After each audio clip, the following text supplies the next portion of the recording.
Welcome to Otto's Tales, Storytime, brought to you by PragerU Kids. Hey Otto, I'm Kory, nice to meet you. I'm a dad with 3 daughters, and I'm excited to share a story about a brave, smart, and faithful man who made America better. Do you want to know who he is? Let's read.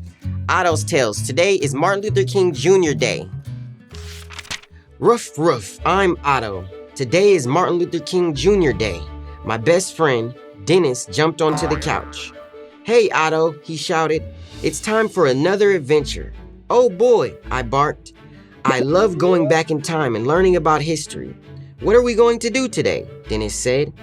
Today we're going to learn about Martin Luther King Jr. He was a very important American. He changed the history of our country and the world. We pretended our couch was a station wagon and Dennis started to drive. Zoom! With my head sticking out the window, we drove to 1955. We stopped in Alabama where there was racial segregation. Black and white people couldn't be together. There was forced separation. Jim Crow laws were in place, which were mean and unfair. Bathrooms and water fountains were illegal for both races to share. Dennis, I said, these signs of segregation are a terrible sight. Yes, Otto, the way black people are being treated just isn't right. We saw a woman getting on a bus, and I asked my friend, who's that? Her name is Rosa Parks, said Dennis, and on the bus she sat. She was in the front section for whites, even though she was black. Get up, they told her. You have to go back. Rosa was tired of this unfair treatment and refused to move. The situation for blacks, she said, has to be improved. I've heard about what Rosa Parks did, Dennis whispered to me. Her name is now in the history books for everyone to see. Dennis continued. She helped the Montgomery bus boycott begin in the South. The news of this movement spread by flyers and word of mouth. Zoom! We flew forward 4 days to a church on Holt Street. I barked. Look at the thousands of people all coming here to meet. There was a man standing in front speaking to the crowd. Then the people clapped and cheered. The sound was so loud. I asked, is that the leader of this important movement? Yes, said Dennis. Martin Luther King Jr. fought for blacks' improvement.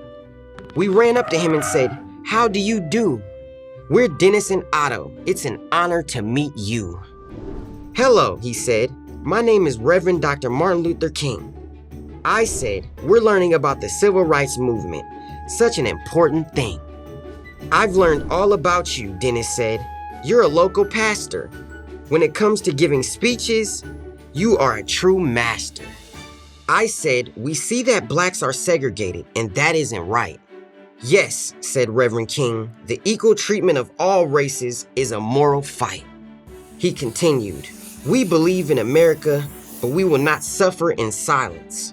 We will make our voices heard, though we will never use violence.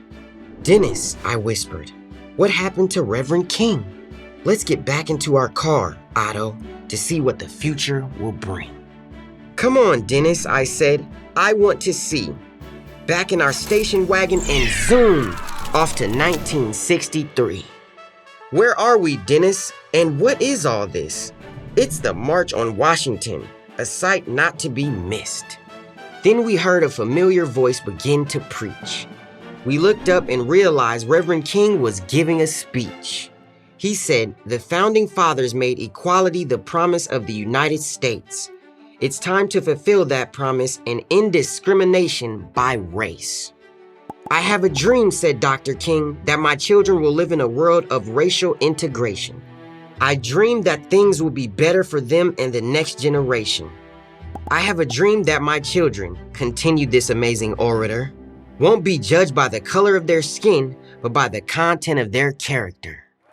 Our hearts were filled with hope as we watched King's inspiring speech. This message of equality, said Dennis, is something every teacher should teach. Hopeful about the future, we got into our car and began to drive. Zoom! We flew forward again to the year 1965. We arrived at the White House on a hot summer day. "That's President Johnson," said Dennis. "Some call him LBJ." But then came the real surprise to our great delight. Next to the president, Reverend King came into sight. I asked Dr. King, "What is happening?" while Dennis scratched my back. With a proud smile, he replied, "The president is signing the Voting Rights Act." "Sounds important," I said. "What does it do?" "It ensures all blacks can vote. It's a real breakthrough." Dr. King continued, "There was also the Civil Rights Act of 1964, which means that blacks and whites can't be segregated anymore." "That's wonderful," I said. "We must treat everyone well and be kind." "Yes, Otto," said Dennis. "We should all be colorblind." "We've got to get home," we said, and then again, zoom, vroom, vroom, vroom, back to Dennis's room.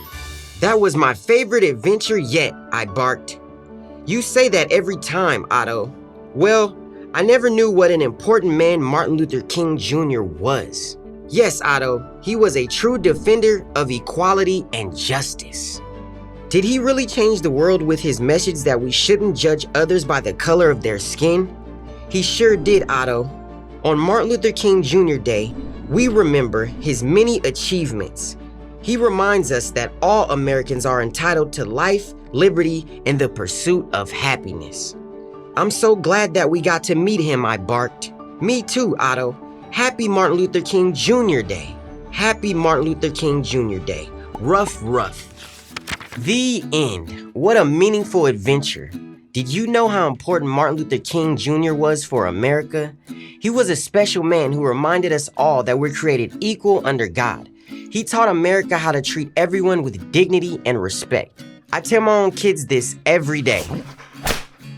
Thank you for watching Otto's Tales. Check out some of our other stories too. Keep reading, keep watching, and remember that the most important thing about each of us is who we are on the inside. See you next time. We're so glad you joined us for today's reading. Otto's Tales is made possible through the generous support of donors like you. You can help us keep the stories coming by going to PragerU.com/donate today.